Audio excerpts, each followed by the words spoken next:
Заңгыраган жаңы үй бүлөлүк медицина борбору жаңы жылдан кийин жергиликтүү тургундарды тейлей баштайт. Медицина борбору адистер менен толукталган жана керектүү заманбап медициналык жабдуулар, эмеректер менен камсыздалды. 3 кабаттуу жана жер төлөөсү бар имарат 150 адамды кабыл алууга ылайыкталган. Бейтаптарды тейлөө толугу менен санариптештирилген. Бул жерде азыркы кезде бардык шарттар түзүлгөн, врачтардын бардыгы бар. Кадрда жетиштик болбойт бул жерде. Экинчиден, бул жерде заманбап аппаратуралардын бардыгы бар.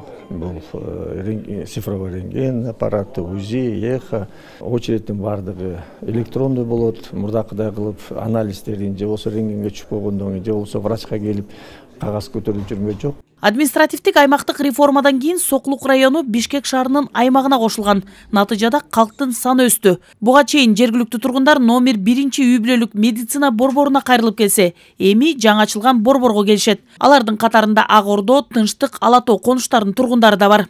Буга чейин биринчи поликлиника деп коет, бизде биринчи поликлиникага кайрылуучу. Азыр биринчи поликлиникадан биз 12 поликлиника болуп бөлүнүп чыкканбыз. Бизде приписный население 83 000. Неприписный менен 150 000 население азды, толук камсыздоо менен бардык новый эмелер менен, оборудование менен кабыл алабыз. 3 кабаттуу имараттын курулушуна жергиликтүү бюджеттен каражат бөлүнүп, курулуш иштери 1 жылда бүткөрүлдү. Жалпы квадраты 1402 квадрат, жердин аянты болсо 15 сотукта түзөт. Курулуш жергиликтүү бюджеттен каржыланган. Келишимден аркы 80 миллион сом. Саламаттык сактоо министри быйыл жыл ичинде өлкө боюнча 10го жакын жаңы курулган үй бүлөлүк медицина борбору ачылганын, дагы 2 борбор ачыла турганын билдирди.